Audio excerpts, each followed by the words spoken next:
So, South Africa have lost the first and opening T20I against England in Bristol by 41 runs, a hefty defeat by South Africa in this particular match. And a lot to talk about on today's show, guys. So much to talk about. It is a call-in show for you guys as well, so you guys can call in a little later on the show. I'm first going to give my overview of what I think has happened in the match and what my opinion is on the match before we get going. You know what you have to do. If you're new to this channel and it's the first time that you've tuned into this channel, please subscribe. Please click that notification bell for all future videos as well.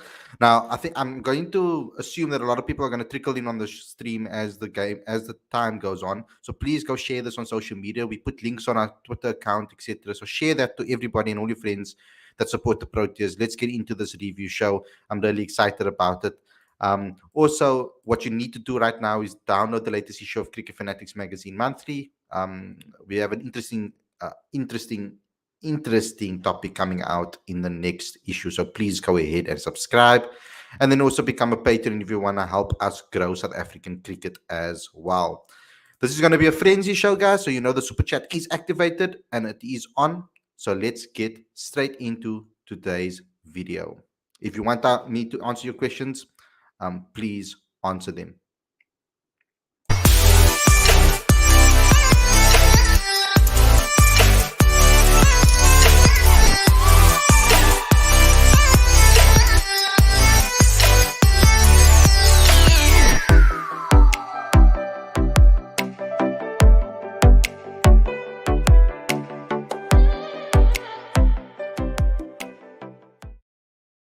Very good evening and welcome to Cricket Fanatics magazine. And I know I messed up over there. I said answer them. I said ask them. I meant to say ask them. If you want your super chats to be read out and you want your questions to be read out. Tinku Sharma, I don't know if you know, you might be new to the channel, but the word quota is banned on our channel. So please do not use it to obviously describe any players. You can criticize them as much as you want to. You can have a go and say how poor they performed, but do not use the word quota on this particular channel, please. We don't like to use that over there. And I'm giving you a warning because you might not know. I am very strict on that. We're trying to change the way we talk about cricket and criticize in cricket. We don't want to use terms like that to describe players because it's not their fault that they get selected. So I don't think it's fair that we have this negative attachment to that. But let's get that out of the way. Let's have a discussion about this particular game. So the target was 235. The Proteas won the toss and elected to bowl first. Lungingiri took 5 for 39 in this match. So he was a highlight and an excellent performance from him. So what went wrong then for David Miller and his Chargers then? Well, for one, the outfield was terrible. The outfield fielding, was terrible with drop catches, particularly against Johnny Bairstow. He scored 90 goals in this particular match, but he was dropped like 4 times. I think it was one when Henry Klaassen couldn't really see the delivery. Then he was dropped again another 3 times after that. So I've added it in, and I'm saying it was 4 times that he was basically dropped today, and that was critical in the match. Even off the bowling of Andile Pehlekwayo today, he was the most expensive bowler today. 33 runs in the 17th over he went for, and he finished with 1 for 63. Very poor performance from him with the ball. Yes, they dropped Johnny Bairstow off his bowling, but I think it was, or they dropped someone off his bowling that could have changed the match. But that doesn't give any excuses to the amount of sixes that for the way that he bowled for the rest of the time. He bowled very poorly. I think Shamsi never really came to the party today. He was expensive, which is understandable on a smaller ground for a spinner like him that tosses the ball up and expects people to make mistakes. Difficult ground today. I wouldn't have played 2 spinners personally in this particular match. I would have maybe gone with an extra batter today. Might have helped us with an extra all-rounder like Wayne Parnell or someone, or even Dwayne Pretorius, whatever the case may be. But Shamsi was 49 with no any wickets, and he was the second most expensive bowler today. But it was all about but Reza Hendricks started off well, guys. We need to give some. I think the disrespect that Reza Hendricks gets is not really fair. He gets a hell of a lot of criticism. Um, and when he does perform well, I just want to see some praise too. So he batted quite well today. I was hoping that someone would have stayed with him throughout this game. I mean, I was very disappointed by our senior players today in the field and as well with the bat. None of them came to the party, um, which is very, very saddening for me. I don't like to see that. I don't like to see us lose wickets and perform when it seems like there's no effort involved. But I mean, that's a bit harsh because I don't think that any of them wanted to drop a catch, of course. But the field needs to improve. This has been something that we've been discussing for a very long time. I think we need to maybe put ourselves into more difficult situations, shine torches in our or something, or lights in our eyes or in direction to in catching practice to help that. Maybe, I don't know, come up with some idea to get our catching or our fielding to be a lot better than like it used to be. Because even the women, they're also struggling with regards. So there's something wrong in the air in South Africa that's making us maybe drop so many catches, etc. I don't know what it is, but it's pathetic. We need to improve that, and I think that lost us the game. In fact, if you look at that one over of Andile Peklekwaya lost us the game ultimately, you could say, and that one over from Debre Shamsi we got blasted. I think those two kind of put us in a very difficult situation. So bad bowling from them today, and I have to be honest about that. Risa Hendricks needs to get some plaudits today. I mean, yes, he went out at a time that I feel maybe was the wrong time for him to go out. A lot of people would say that actually, but unfortunately, those things happen. You do get games when you are poor, like for example for Debre Shamsi. But today, Riza does deserve credit for hanging in there when everybody else fell around him. Um, let's move on to the star of the show. And for me, the final puzzle has been finalized for me. We've been speaking. It really irritates me when I hear commentators. Now, I know not everybody watches our stuff, and not a lot of people knows about our channel, and maybe doesn't know about our content. But we've been talking about Tristan Stubbs for months. I mean, I've interviewed him. I interviewed him at Kyle Majola week. I mean, I was talking about Tristan for a very, very, very long time. And in fact, I came on this channel and I actually told quite a few people that I think that Tristan Stubbs is a more of a necessity in this particular team, in this particular unit in T20 cricket than Deva Brevis. Deva Brevis is a luxury for me at the moment. And I know that might be a very controversial, that might be a controversial saying or statement that I'm making over there. Because Deva Brevis, yes, in the future, he's definitely the future for South African cricket in the top order, and I really do believe that. But I think that number 6 position has always been something that we've been looking for, and we found him. And I don't want to be experimenting anymore. Give this boy as much time as possible that he can get in the middle. I want to see him bat as many times as possible. His debut and his first 2 games, he was very unlucky. Never got the opportunity really to show what he's capable of. But today he did. Today he was excellent. And I want you guys to smash the living daylights out of that like button for Tristan Stubbs. He was phenomenal today. I'm going to link in the eye later on when this video has been processed and everything. I'm going to put the link to in the eye on the top right hand side of the screen over there for you guys to be able to watch Tristan this exclusive interview that we did quite a while back to what was the key to his success and the style of batting. So well done, Tristan Stubbs. I got what I wanted out of this game from that perspective. This was an experiment. I mean, I must say that up front. It's pretty clear that this was an experimental day for South Africa. I don't think they went into this game saying, you know what, we're going to pick our best team here, because there were 3 important players that I feel that they left out today, or it seemed like they rested them in Dwayne Pretorius, Rassie van der Dussen and Aiden Markram were 3 pivotal figures in that top order. So I feel that they rested them today. It did help with the transformation targets, you could say, with this team. 6 players of color played today, so it will skew it a little bit. So if you can get that as well done and dusted as well in between, because we know that the transformation policy is in place and they're going to have to do things. I don't think we're going to see those type of us clear up those type of stuff right now anytime soon, even though some of us have been asking for that. I mean, I've been looking for an adaptable transformation system that we can apply rather than having the strict things in place, but that's a topic for another time. Andile showed a little bit with the bat today. Not enough with the ball. The Bray Shamsi was poor today with the ball. Hopefully, he can turn it around.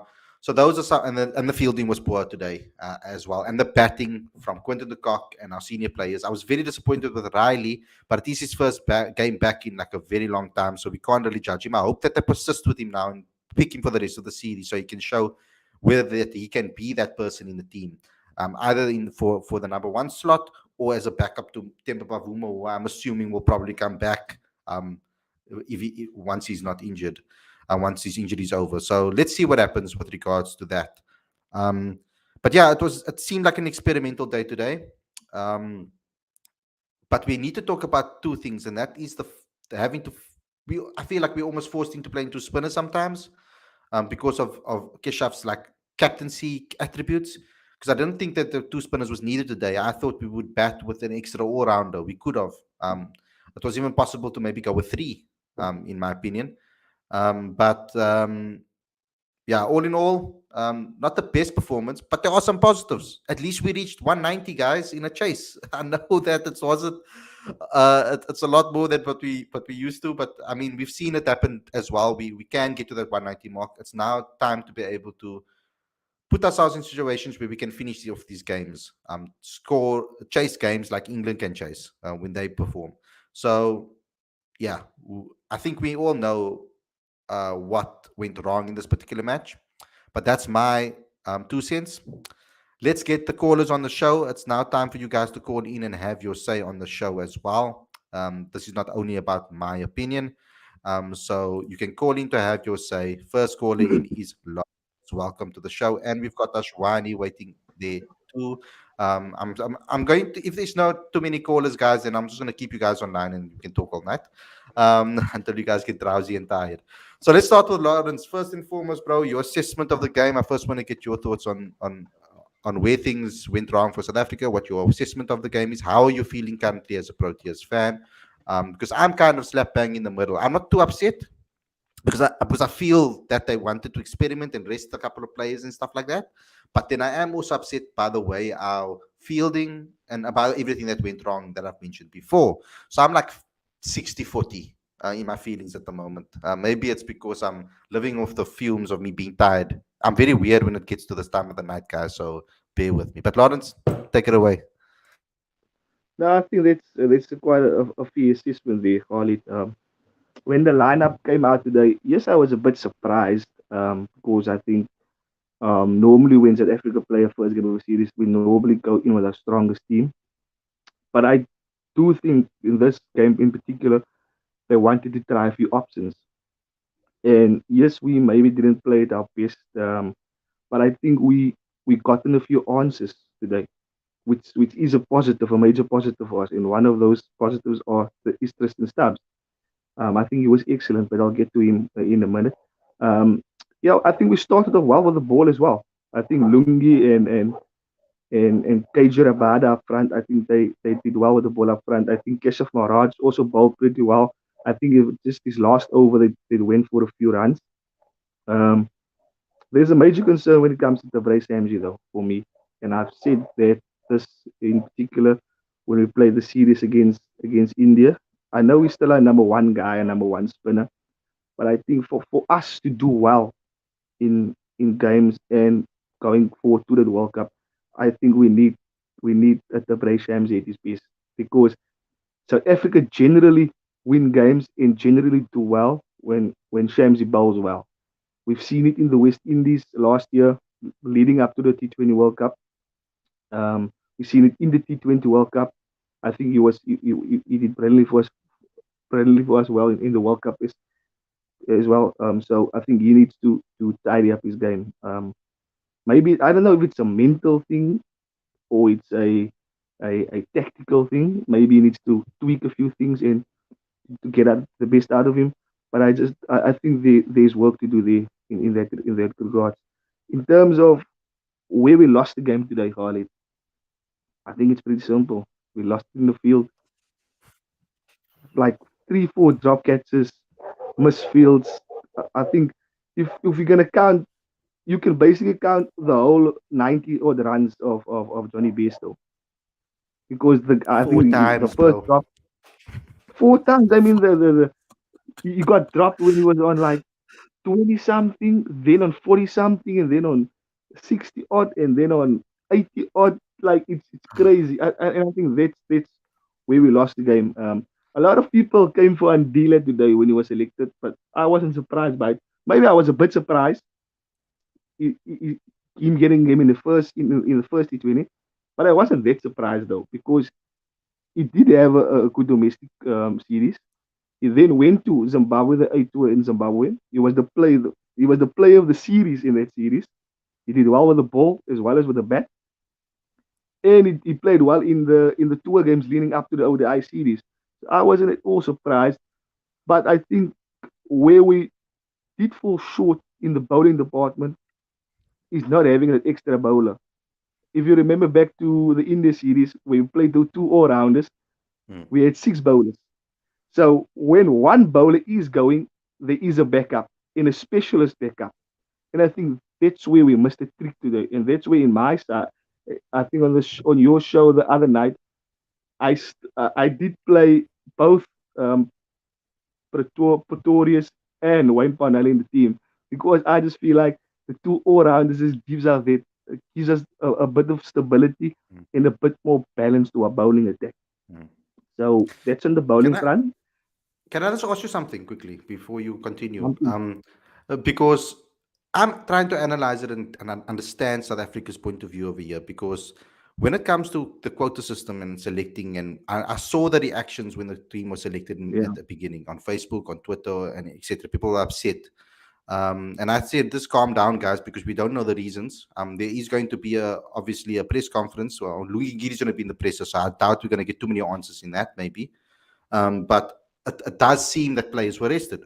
Grassi's our best yeah, batter. Aiden was rested. It does seem that they were rested. Dwayne Pretorius to an extent.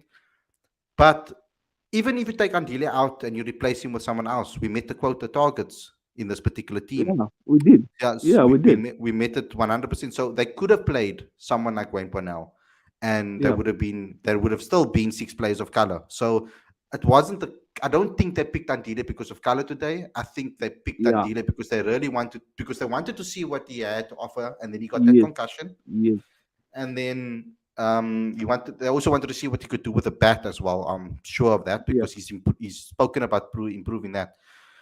So I just want us to like, I'm not you, but I'm saying I do see that yeah. word floating around in the comment section to the guys that have joined. We've banned that word on our channel. We don't use that word to describe players. We can criticize them and use any other words to criticize them, but please just refrain from that.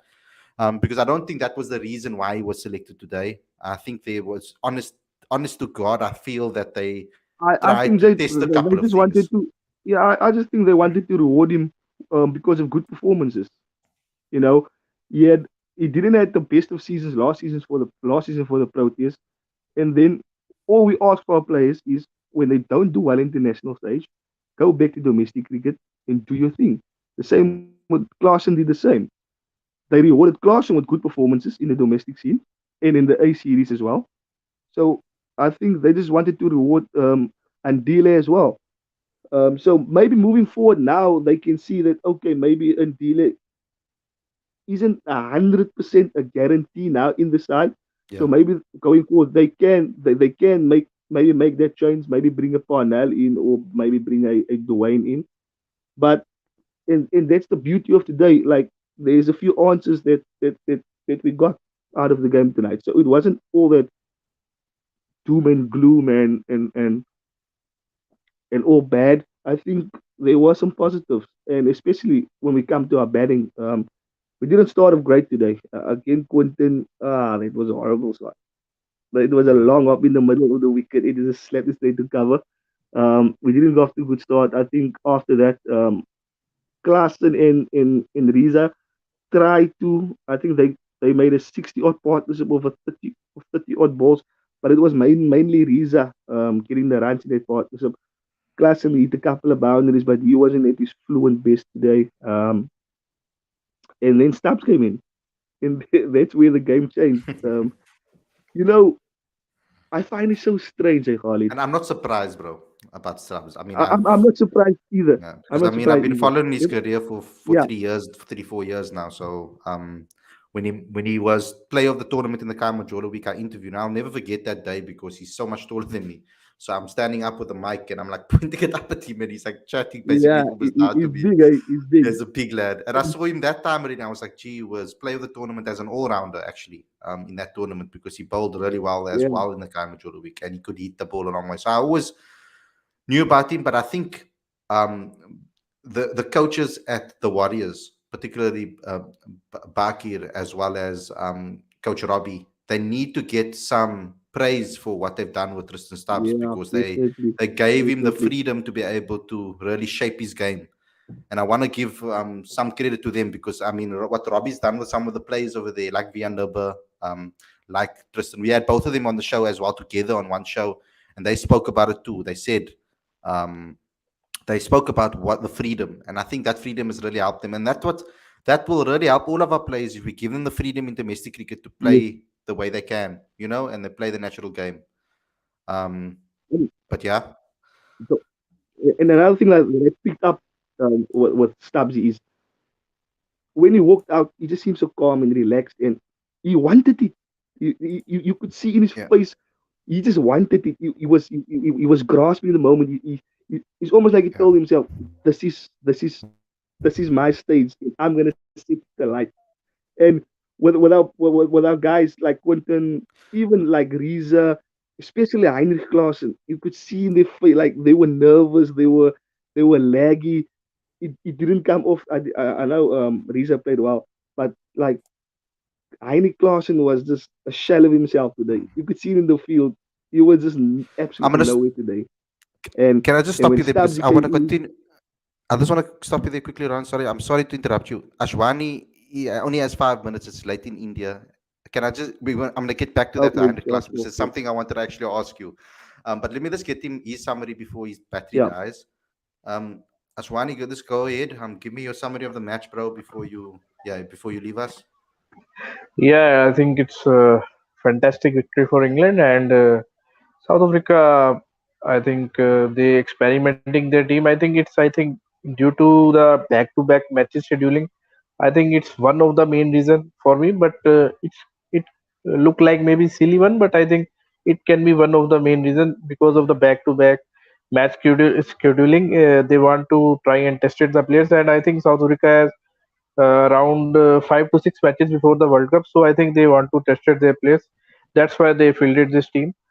And coming to the match, I think Tabrez Shamsi little bit looks confusing to me because I think the Bristol boundaries, which are straight, they are very short, and that mid off and mid on boundaries, the square on boundaries, they are little bit long. So I think he's little bit confused on that front that I should bowl full or I should bowl short, and he goes to short and he bowled too short, and I think it can happen with the bowlers because obviously in T20 you try to defend your runs. But I think Tavrez's strength is that he bowled full and uh, and he gets wickets there. So I think Shamsi should stick to his strength. But I think in this ground where one side of boundary is 54 meters, I think bowlers sometimes get little bit confused, and I think it is too risky to bowl to full to him. So I think I can understand bowler's dilemma. That's why he's bowling too short. And coming to Stubbs, I think Lawrence explained really well. I think what a talent he is. And you are right. I think South Africa find that number six place. And what I saw in Stubbs batting, I think the guy is little bit like Tim David. He his strong points are that mid off and mid on region, and I think he mostly preferred that leg side area. I think uh, which and plus he's tall. He's tall. I think he's over 6'2", 6'3". I think which can suit perfectly for number six position because taller batsmen obviously get long range and they can hit balls more regularly than little bit of shorter guys. They have more leverage. So I think Stubbs looks great, And in the next match, I think South Africa will try to change their squad. And one thing I tell us about Lungi and Gedi, he looks fantastic today. I think the type of wicket, the boundaries are there. I think Lungi is the most improved T20 bowler in the last 2 years for South Africa. The reason is that when I saw him in the IPL, I think. He looks very ordinary there. Obviously, due to his fitness issues, he looks sharp. He looks fit. Plus, he adds more variation to his bowling. That is like slower ones, which he don't bowl generally. When I saw in the IPL, he bowl length bowling to the batsman in the IPL.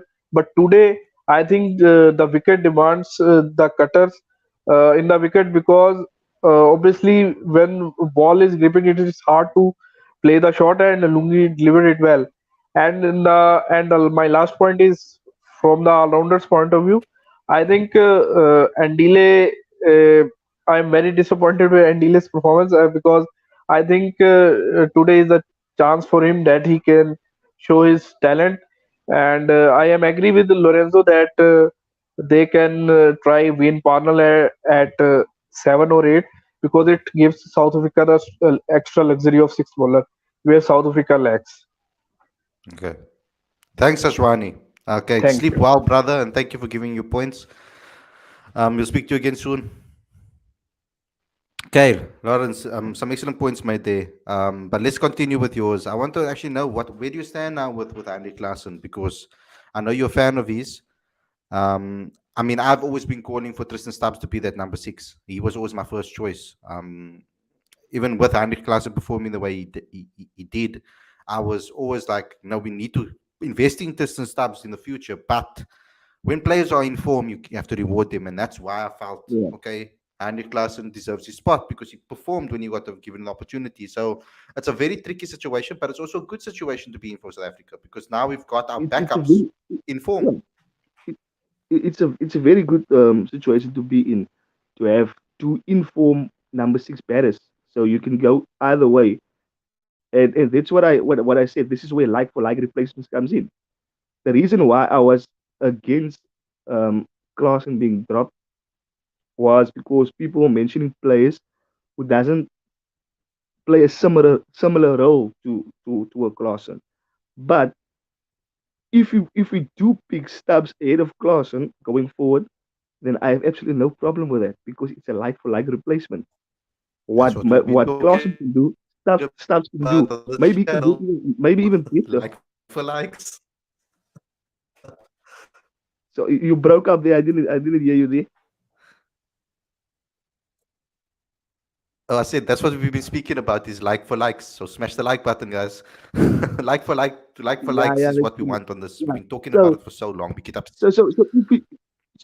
if we do that going forward, then I'm happy with it. If Stubbs comes in for Klaasen, it's all cool. But I think going into the second T20, which is tomorrow, I believe, tomorrow in Cardiff, um, are we going to see some Yeah, changes in the tomorrow. betting lineup, or are we going to tomorrow? Are we going to see some changes in the betting lineup? And if we have changes, how's it going to look? Are we going to bring in Rassi again? Are we going to bring in Markram? Because I do suspect either Rassi or Markram will come in tomorrow. And I think maybe Klaasen will be the casualty of that because you can't drop Riza today after that innings. I think he was another guy who played out of his skin today. Maybe he got out at the wrong time. Maybe we needed to get a bit more out of him tonight. But I think and that's something with Riza. That is the type of innings we've seen from Riza at domestic cricket for the Lions or when he played for the Knights previously. When he gets it right, he's very good on the eye, and he can actually hit boundaries. He can actually clear the boundary as well. He's a good timer, a good striker of the ball. He's not your power hitter, but I think the one positive he has is his timing of a cricket ball. So it's good, and I tweeted it out earlier as well. I said we've given him a lot of chances, but now is the time he needs to come to the party, and I think today he did come to the party. But yeah, in terms of Klassen and Stubbs, either way, I'm happy. If they go with Stubbs, fine. If they go with Klassen, yeah. But I think if by tonight, you gotta go with Stubbs. There's no arguing about that. Definitely not. Yeah. Okay. Cool. Let's move on from this. I'm going to bring on another caller. We've got Sohail with us. Sohail, how's it going? First and foremost, let me just put you into the deep end straight away. Can we discuss Quinton de Kock? My assessment of him so far has been always the same. Um, I feel that he's a guy that scores in clusters. I've always said that. And he goes a couple of games, 6 games, 5, 6 games without scoring, and then he scores a couple of half centuries on the bounce.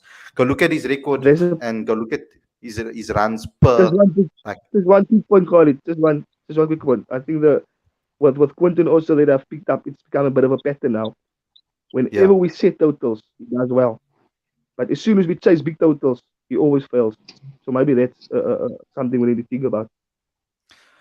I don't know because I mean there has been a pretty there's quite a few occasions where Quinton de Kock has actually won us games chasing No, and also I'm even thinking of so. late. Of late, Yeah, of late, South Africa haven't necessarily been in situations to chase. You know, with Quinton in the team consistently. There's been times in and out. The World Cup was very disruptive for him, so I kind of give him yeah, like a freebie for the World Cup, even though I believe that he should have come to the party for us, and I hoped every game I thought he's going to come, and it just didn't happen. But Quinton de Kock is a type of guy. I've seen that pattern in his white ball cricket and in Test cricket as well as in white ball cricket. There's that consistency of consecutive run scoring, and then he goes blank for yeah, a couple of times. yeah, If the rest of the players can perform around him, then Quinton de Kock is not as big as a problem. But we need to see now the series. Is it gonna be two blanks for him? Because he made it up yes, for it in the one day, in the last one day game, and then it ended up not being a concluded match, and he made up for it, and he did exactly what we said he's going to do. Remember, we were saying around the corner, around the corner. So Sohail, you with us? yeah. I would like to know your points on that first, and then you can Okay. give us a little bit of assessment of your game. Okay. Hi, Khalid. Hi, Lawrence. Can you guys hear me? Hi guys. Perfectly. Okay, perfect. So I think the problem with Quinton de Kock has been that in my personal opinion, is a big player. I don't think he has grown. He is still the same player who first burst onto the scene, and everybody was like, "Wow, what a timer of the ball!" And he can actually clear the fence, and he would open with Hashim Amla, and it was Good beautiful point. to watch. But he's still the same, and I think when you look at the likes of other players who've sort of grown, and you recently now started to see David Miller, who is beginning to become this dependable lower middle order batsman. You don't see that with Quinton de Kock. He goes about his business the same way, which is actually also the beauty of it. So yeah, I'm a little bit disappointed with Quinton de Kock. I think we need more consistency at the top, because there are other batsmen who are supposed to open with him, be it Temba Bavuma, be it Reza Hendricks in this game, or Yanniman Malan. There's one consistent figure, and that is Quinton de Kock. So with that comes that responsibility that he also needs to be doing well consistently, because we're always questioning the batsmen who would be at the other end: Demba Bavuma, Yanniman Malan, Reza Hendricks. Somebody also suggested Riley Russo. I personally wouldn't have a problem with that either. But then, you know, Quinton de Kock has to deliver on a more consistent basis. Mhm. And I personally don't feel there's anything wrong with his technique either. He just looks sometimes very casual the way he goes about things, and then he gets out. So yeah, I mean, he looked beautiful in the third ODI. His 92 runs. They were just beautiful. They were unbelievable. So let's hope Quinton de Kock just continues and starts giving us more consistent runs. Yeah. At the top, because South Africa needs it. Because we're always questioning, and I feel it's a bit unfair. Because for me personally, if you ask me, you know, for me, Temba Bavuma walks in, at the top. Why? Because he looks solid while he's there in the middle. Now, even though Riza played really well today, but there's just something about him standing there, something about his technique that does not seem to come across as something very assuring. like Temba Bavuma's technique does. Mm. The way he stands, the way he plays those, backward punches and everything. Doesn't seem to be the case with, other batsmen. Yanaman Malan is still growing, and, it would probably take him, maybe a year to actually come around and be a formidable opener in the limited overs. But Yeah. yeah, there's that thing. So yes, I actually didn't understand the selection of Riza and Dile, because they've come across as quite average, I would say, for the lack of a better word. Because their performance haven't justified their selection in the side. And to be honest, if you're going to go down that route, and since South Africa were experimenting, Riley Russo at the top, two left-handers, was not a bad option either. Yes, and Yeah. and that's what I thought was going to happen. I thought that Riley would open. I thought Riley was the guy that would be the person that is replacing Temba Bavuma. But we've seen it consistently now. Riza Hendricks is the guy that's the backup for the opener and the number three, basically. So that's been consistent with South Africa. They've I think they want that. I think it's now clear to see that they want two batters, one that can kind of like be be settled, run between the wickets hard, etc. And then another one like Quinton de Kock that's more explosive. It seems like that's the balance that they want on the top. Because even when there's an opportunity to pick two explosive batters at the top, like we had today, which I thought they would do, they didn't. So that obviously gives us some insight into Boucher's thinking, into the selectors' thinking. Yes. Also, if Riley Russo does not open, and if he is supposed to be in the side, then there's just too much in the middle for South Africa, which is actually a good problem. But then it also brings about a bit of confusion, because players also need to, feel that unison, come together, get used to playing with each other. I think that is a huge thing before you go into a World Cup.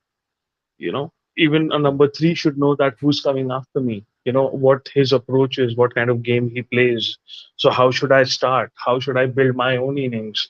Because a lot of time batsmen actually think about that, who's coming in next.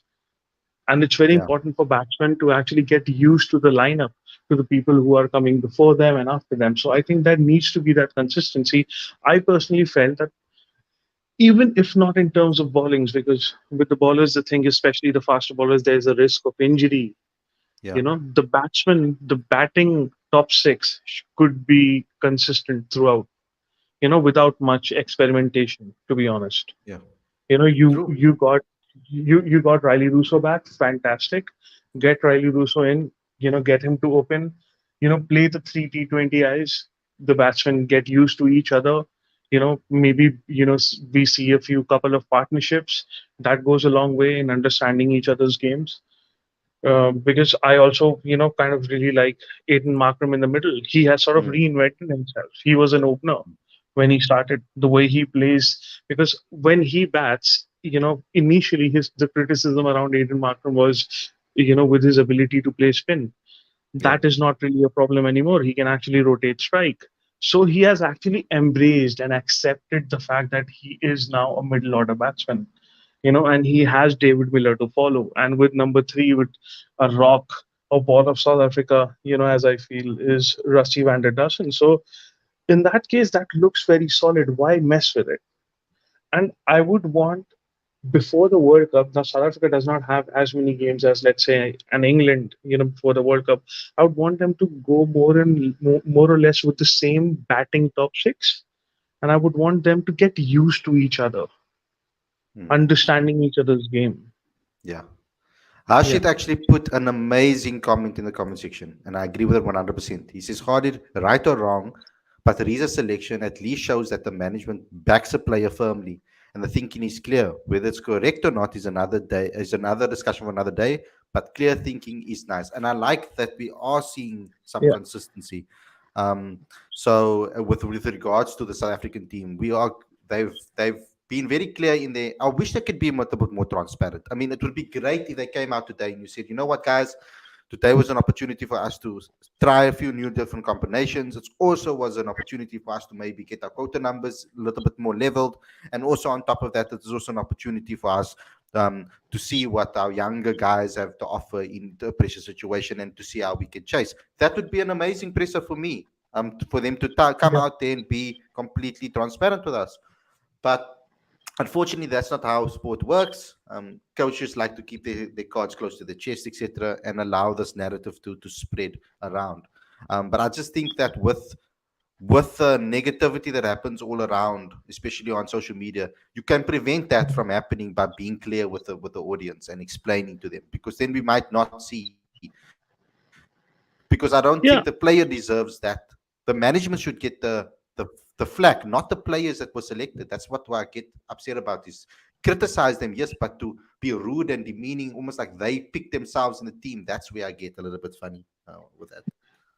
yeah, that's absolutely actually quite unfair. And also the fact that, there's always, South African cricket has always given us, something new, always, be it, after Sean Pollock and Alan Donald were gone, we were looking around, what would now happen. Dale Steyn comes along, then that beautiful partnership between Dale Steyn and Monty Walker, so on and so forth. And now we have the Tristan Stubbs. And, I have this feeling that after the 2022, the T20 World Cup, Kevin Brevis will join the national team, the national squad. So, I think South Africa has always had the talent.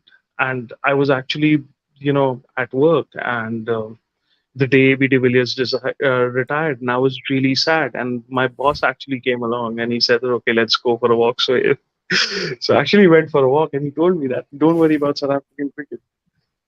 They've always had, players who come up, I who don't, come through the rank and do well."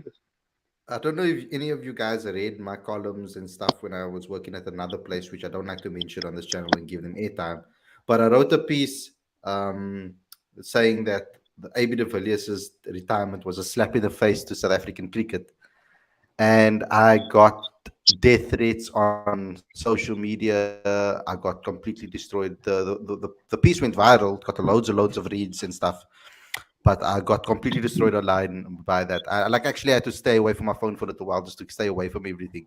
So it was crazy that day. I remember it obviously clearly because I was a big fan of AB, and I just felt at that particular time. And there's not a show about that. Maybe I can tell that story another time.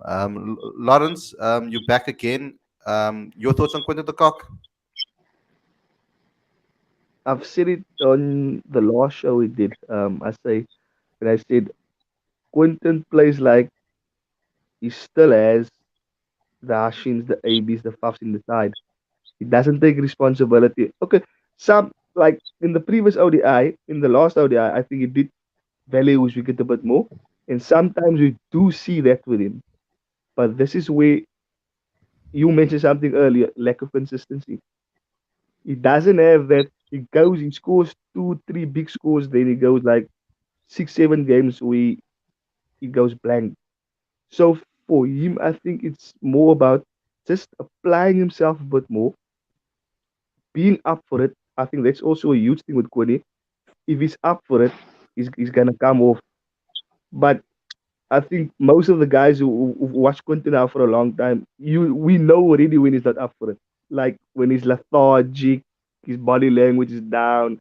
We know that something is not sitting right with Quinton today. And I think for me, for him to get out of that lull, he needs to add consistency to his game. If he can do that, we're gonna win a lot more games. But Yeah. at the moment, he just lacks it in. We just see good performances in drips, but we don't see the Quinton. I think, and we never saw that really. We never saw that in his career. Like this has gone on for a good part of 5, 6 years now, where he lacks consistency. So I mean, is it one of the something that most. we just have to accept and take it from there, or is it something that he needs to work on? And I think it's something he does need to work on. And maybe somewhere like where we missed the trick is a guy like Perry Apter who's going to the Indian national side now. He would have been perfect for a guy like Quinton just to talk about the game and the mental aspects of the game. and I think I'm we sorry for did it a laughing, miss. but Quinn is not the type of guy that likes to talk about things. I feel. But maybe he should, but maybe he should. But maybe that that could be a release for him. And Mhm. maybe that can be a benefit to his game, because a lot of guys in the past, I've read a lot of interviews with guys in the past, big macho guys who said, they never thought they were going to sit with a psychologist and talk about their problems or talk about their struggles. And when they did, it actually had a positive impact within their game. Whether it's golf, whether it's soccer, whether it's rugby, sometimes maybe getting out of your comfort zone can actually help you Oh, to did we lose him? Hello. hello. Yeah, others said comfort zone, and then you broke up. Yeah, what I meant by that is, I think some Quinton needs to maybe talk about a bit more about his struggles, about his mindset. And yeah, maybe it's gonna be out of his comfort zone, but maybe it's a good thing to get out of your comfort zone sometimes. Yeah. Okay, let's wrap this up, guys. I want to get your changes. I'm going to start first and foremost. To me, Andile is not in our best 11. I want to start seeing us like basically throughout the series. I want to actually let us see us blended into the last and final game, and then we play our best 11 in that final game. Hopefully, by still getting a win in the second match. So for me, I would bring Wayne Parnell back into the side again. I think let's try with him. We know what Dwayne Pretorius has to offer. Dwayne Pretorius is our best all rounder currently in the setup. I feel very close with I feel with Wayne Parnell. So I'll bring Wayne Parnell back in Yeah. instead of Andile. That would be the only change that I would make.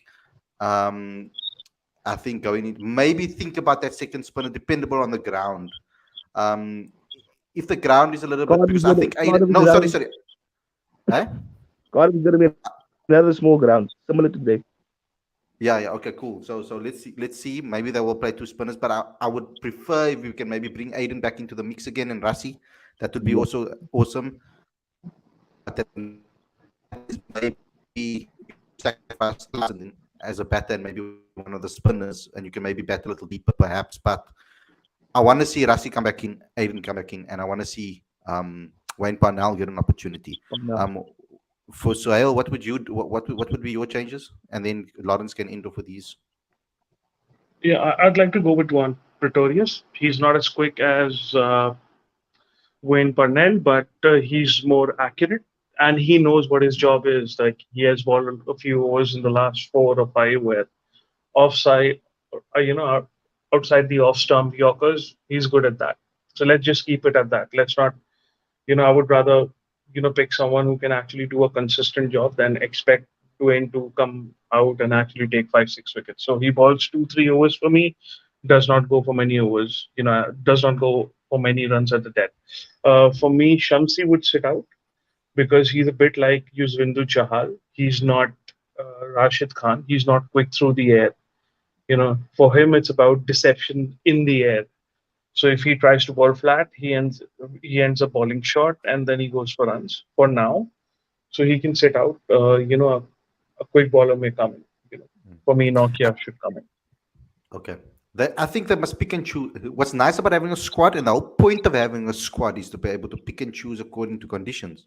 I think they need to also Yeah, to manage Chamsi better with regards to picking him on grounds. Bigger grounds are better for him because Yeah. he can bedazzle the batters into playing big shots. Smaller grounds is very difficult because if he misses, because Shamsi wrist spinners are very tricky customers. If they miss their mark, they go. They go for yeah, runs, no matter who you look at. Whether you look at Rashid Khan, whether you look at Tabray Shamsi, whether you look at any of the wrist spinners around there, they go for runs if they miss their mark. Even Tahir back in the day when he missed his mark. But what makes them special is the wicket taking ability, and I think he has a lot more obviously ability if the ground's a lot smaller, especially against England, who are an attacking team who want to just come out and smack. Lawrence, your changes? Similar to you guys, I will bring back definitely Markram, and Markram will come in place for me. I'll take out Samshi, so he will replace one of the spinners, and then he can be that second spinning option if we need him. Then I'll drop Andile and I'll go with, oh, this is a tricky one. I'll actually go Wampa now because I think Eman and Gidi at the back end will be a decent partnership. I think they both Mm. were both quality death bowlers. So in the all-rounder spot, I will go Wayne. And then because we have Stubbs in the side now, betting at six, I think I will rotate Clausen with Rashi. I think, yeah, those are my changes. You know what I like also is about Tristan Stubbs as well is that he gives an extra wicket keeping option too, which they haven't explored yet. So Yes. if they ever feel the need to maybe give Quinton a drop or whatever, or Andy Klassen a drop or whatever, they do have him in the mix as well. They can also wicket keep. He's also a good keeper. So, but they haven't really, he hasn't really necessarily practiced in a while. So maybe going towards the bowling aspect of the game is more important for him. He needs to work on his bowling a little bit more, I think. I mean, that wicket, if Riley Rousseau just held on, it changes the game completely. Oh, Perfect debut for Tristan Stubbs, which it was, I'm not debut, but perfect opportunity for Tristan yeah, Stubbs to show what he's yeah, capable of. But unfortunately, that didn't happen. But yeah, also we've mentioned. I mean, we did a whole show on this, and I don't know if you guys remember. We did a whole show on Quinton de Kock. Is he droppable or is he undroppable? And I did a whole podcast show on it, talking about it because I've been having this conversation for a while because I've always felt that he needed to start taking responsibility. It's the same yeah, conversation I had with yeah, regards to David Miller. David Miller has now started to take that senior role and step up and take the responsibility. Today he didn't Yeah, so much, but because Tristan was smacking on the other end, so he did what he was supposed to do. He gave Tristan the stubs. Tristan Stubbs the strike. I also like the way Tristan Stubbs got off strike, the way he knocked around and ran between the wickets, yeah, the way to control when Andile came to the middle. I also like the fact that Andile's batting is improved a little bit. You can see that he's batting with his yeah, head now. He's yes, not just swinging. definitely. Yeah. mm, So we're going to get one final caller on just to give you a quick summary before we say bye, guys. It has been a long stream. I'm Colin, quite I tired. actually have to go now. I still have work early in the morning, so Yeah, me too. I'll Yeah. So see you, bro. Thanks, Lawrence, for yeah. coming on the show. Thanks, Colin. Yes. Cool. Let's just get the Thank you, final Lord. caller to this to give his thoughts quickly. As Hussein, would you just like to give us your final thoughts and maybe your team for tomorrow, and then we can close the stream?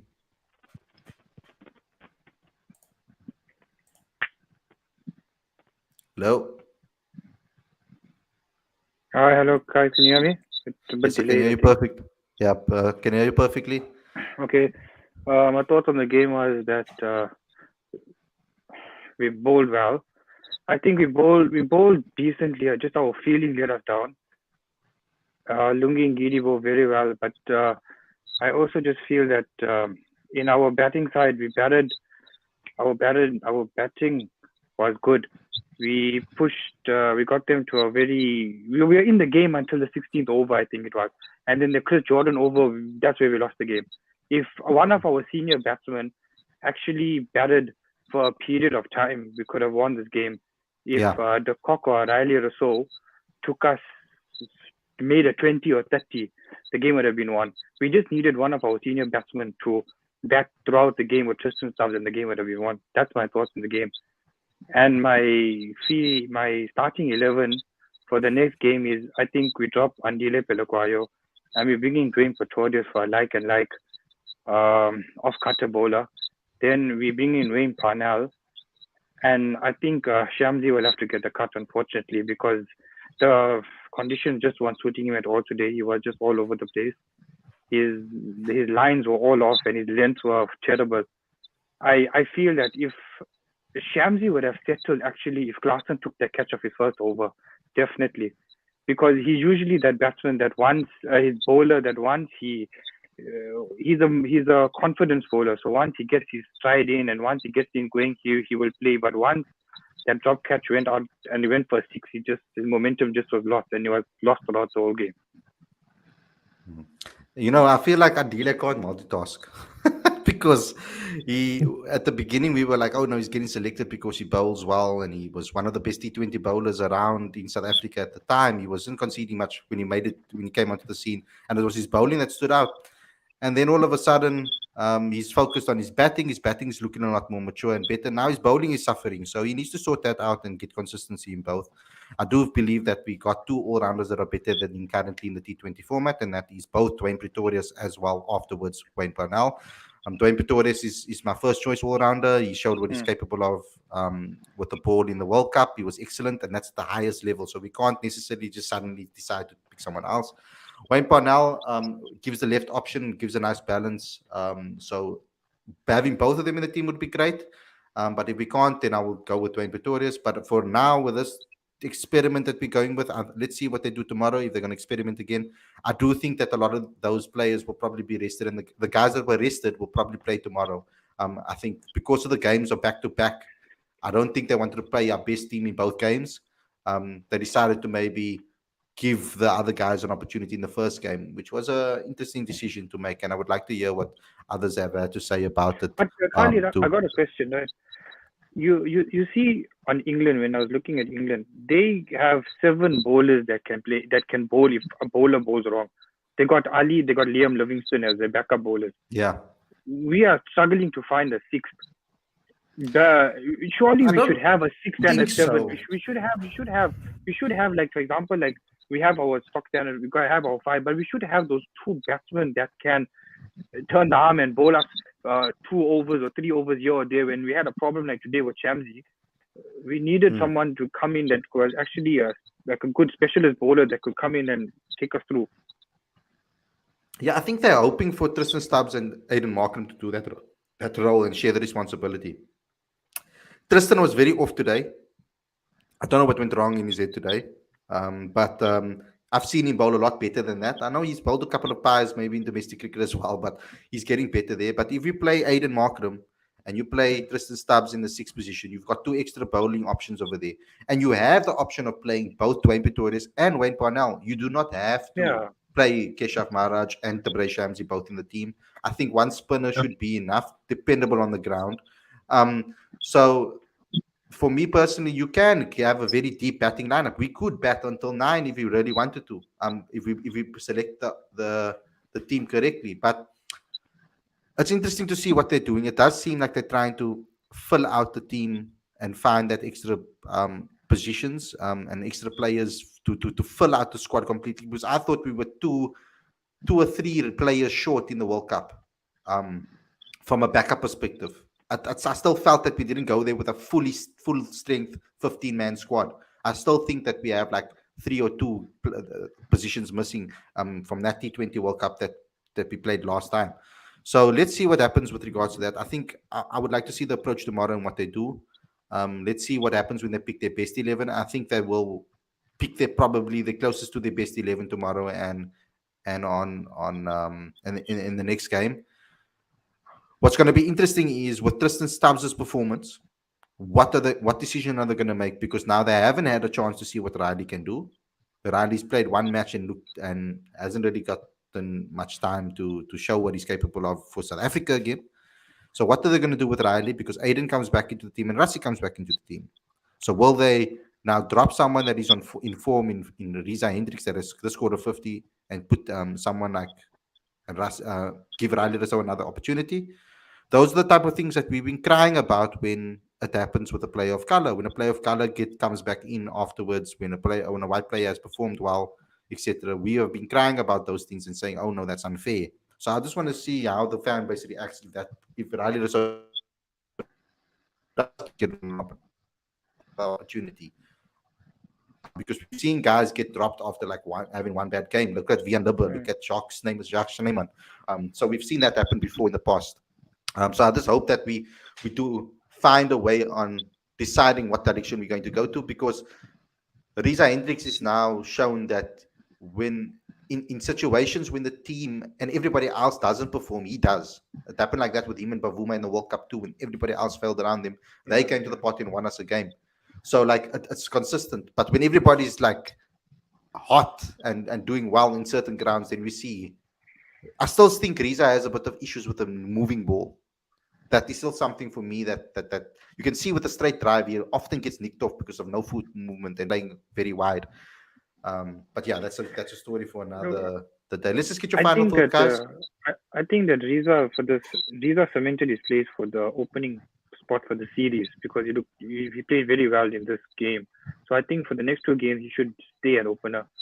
I feel that we should give Riley a run for the rest of the series. He deserves the chance. He's been performing throughout the world on a consistent basis, and in the English conditions, I think he's someone for 5 sixes in a row or something of that sort. So Riley should really get a chance for the rest of the series. And then there has to be a chance between Rassi and Markham. I think they must just play them both one game, and then let them just play it for the rest of the series. Yeah. Okay, let's get your final thoughts, Sohail, before I say bye to everybody. Yeah, for me, Quinton de Kock stays because after two games, the tour is actually done for him. And Riza sits out, unfortunately. He played well. Uh, I don't think he would be playing any of the World Cup games unless and until there are injuries, etc. So Riza sits out. Riley comes, joins Quinton to open the batting. Aiden comes in, and yes, actually, for me, in place of Undelayed, uh, Pretorius comes in, and in place of Tabriz, I agree with Hussein. Wayne Parnell can come in, strengthen that, shorten the tail, and also, ball some useful Yorkers towards the end. You know, Well, Parnell mustn't be slept on with his bat, eh? The guy is coming off a good local series with the bat. He's shown his ability with the bat in England too. So, I mean, we haven't gotten to see it yet because he hasn't really been put in the situation to do so. Parnell can be a good number 8. I feel I feel he got Yeah. it in him to be a number 8. Yeah, definitely an 8. Yeah, I don't see him as a Dwayne that can go play. Well, although he's opened the batting before in certain cases for the Western Province team, he's done it before and scored runs there, like big runs there. So it's not like he's not capable of it. But yeah, I agree with leaving Andila out for this particular match, and bringing in. I would want to test, so that's why I'm saying Wayne Parnell. But other than because I know what Dwayne is going to offer. So yeah, it would have been nice to give everybody an opportunity on this tour. But But now guys, Khalid, one question. Yeah, I'm sorry. Go on. no, you go. I'll go after you. No, I also want to ask Khalid, should Riza play according to you in the next two games, considering, the World Cup? Would he be opening? If he won't be opening, then what's the point? okay, you see, Riza didn't show for me anything different than I haven't known before. Now, Yeah. now understand this, please, because I know what Riza offers. I've watched his career. I know him quite well. I have good conversations with him. I speak to him regularly about the game when I get to see him and how he's going and stuff like that. So I know what Riza can do. I've seen it many occasions. I've seen him bat under pressure. I've seen him do amazing things for the Lions. I've seen him do amazing things for the Josie Stars. I've seen him do amazing things for the Proteas too. In games when we thought that that he's not going to perform, he's always put up his hand. But what concerns me is the start before he gets there. Often Yeah. he'll get lucky opportunities, nicking off and stuff like that. He'll look like sometimes at the beginning of an innings, especially when the ball is swinging around and moving, he struggles a bit. And if they open with spin as well, he seems to struggle a little bit. But I think the pitch today and the field today suited him. And he got through that difficult period. And if he can get through that nervous period, he's very deadly. But what we need right now, I don't think that for Quinton de Kock, you can't have someone that is nervy on the other end. It puts too much pressure on Quinny. You need someone that Quinny feels solid with. Even if the guy, because like I've always said, how do you get the best out of Quinton de Kock? It's by giving him a partner that he can feel comfortable and solid with, that he doesn't need to think too much with or give instructions to. Rohit Sharma proved that with him as a partnership. They just both like an knew their explosive job. batsman, like a batsman that can also get the runs with him.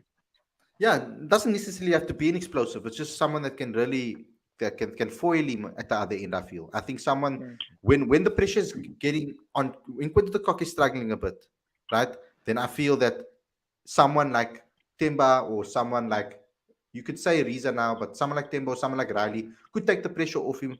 either way of the extreme, because it's two extremes Yeah. for me. It's either you have someone that foils Quinton de Kock and protects him in a way and makes sure that the pressure stays off him if he's struggling, and or can rotate the strike and give him the strike majority of the time, because Quinton de Kock gets bored at the crease, it seems, and then he throws his wicket away. Or you can switch it around and you can bring someone like Riley Rousseau in, who is a very attacking batter that can take the pressure off Quinny scoring runs and he can bat deep.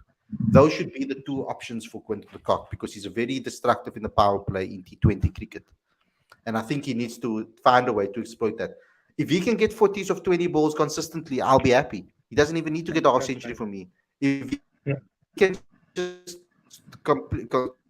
just be destructive in the power play and set up the like of Rassi, Aiden, and the rest of our batters, that's his job done for me. Yes, I would love to see him score 80s, 100s, and do it, and etc. I would love that from Quinny. That's he's in full swing. But bare minimum, what I want to see is a quick 30, 40 from him in the power plays to set up the rest of the innings, because that will be like a dream for Miller, Heinrich Klaassen, Aiden Markram, all of those type of players. Rassi van der Dussen too, takes pressure of him to try and play more aggressive, because Rassi's been speaking about playing more aggressive. We interviewed him last night and about it. He's been trying new things to try and get aggressive. Final thoughts, Sohail? Final thoughts, Hussein? Yeah, for me, going forward, South African version of Gilchrist and Aiden, Riley Russo and Quinton de Kock at the top. Yeah. The more I think about it, the more it Hussein? gets clearer to me. Okay. Hussein? Yeah, I agree with that. I think Riley Russell and Quinton de Kock at the top. But another thing, what I've just thought of is the fact that how well Lungi and Gidi bowled today for his 5 wickets. I think we have a bit of a so-called Not small surprised. problem in the fact that you have Lungi and Gidi, Andrik Nokia, and Kagiso Rabada trying to fight for 2 positions. You see, for me, Lungi Ngidi in T20 cricket is a lot is dangerous because of that variations that he offers. Yeah. And it depends on the ground as well. Like again, I think Andrik Nokia could have been punished on this ground today, Yeah, because he would when have he been. misses his line in length, he could have been flown to the boundary. That's my concern about him. He's working on it. You can see he's working on variations, etc. I've seen that he's trying to get, but his slower deliveries are 130 kilometers per hour. So we need or 140 kilometers or something. So that's the problem with him. It's like the disguise is not really there. So I mean, I'm a big fan of Andre. He's flipping deadly. Imagine if you can just hold him for two overs at the end to completely destroy a batter at the other end, or whatever the case may be. But at least we have. I like the bowling department. We have enough there. I think we have enough backup. Yeah. I think we have enough players over there. We have a good batting unit. I've always been a fan of Lungi and what he offers in T20 cricket specifically. But then which 2 would you And start? Test cricket. I mean, I would start Lungi because I feel Lungi has more variations. He's he has the back of the hand slower delivery. He has the wobble seam. He can bring it into you. He can pitch it up to you. He can do a lot more than what Andrich can do. Andrich is dangerous because he's quick, and if he can get to that consistency that he got in the IPL and in the MSL when he was bowling those in-swinging Yorkers consistently, if he can get to that levels again, because he's fighting with rhythm and he's fighting with rehab at the moment. He's also doing his rehab, so he's not in his best form. So currently, Lungi is in the top performer at the moment. So I would go with Lungi currently, because I mean KG hasn't been bowling too badly. I think actually at the moment, speaking KG and Andrich actually, in my opinion, at the moment, because I think Lungi's has put up his hand as our best T20 bowler currently. I mean, he's done it consistently now. It's not the first time now in the last couple of series that he's performed well. Getting a 5 in T20 is not difficult, it's not easy especially when the team is batting the way they are. It's not easy at all. So yeah, guys, Sohail, Hussein, thanks a lot for coming on the show. No problem. And I'll speak to you Thank guys you so again much, very, very Sandeep. soon. Cool. Thanks for the call in, bro. Yeah. Hopefully tomorrow is a good game and the team actually is the right team for a win. Yeah, I hope so too. I hope that they pick a good team and there's no complaints from anybody. Let's get a win, guys. Yeah. Okay, then, inshallah. Cool. See Take you. care, guys. See you. Bye. Bye-bye. Okay, guys. So thanks a lot for tuning in. I hope you guys enjoyed this episode. Don't forget to smash the like button, comment, share, subscribe. Click that notification bell for all future videos. And also smash the like button and do all of those things. Yeah, exactly. Nokia isn't currently match fit. So right now, I think Lungi, but I think when Nokia is a match fit, it's going to be a very difficult decision to make Hashid. So I think right now, if you're talking about right now on form, etc., then I'd go with Lungi Ngidi over Andy for now. But I mean, he needs match rhythm and he needs to play. So that's another thing we need to think about because you want the firing, hot firing, Andy Nokia in the World Cup. Guys, thanks a lot for tuning in. It's the third time I've said it. Hope you guys enjoyed the episode. Smash the like button, subscribe to Cricket Fanatics Magazine Monthly, and I'll see you again tomorrow with another review show after the game. Let's hope that it's 1-1 and that South Africa can level the series.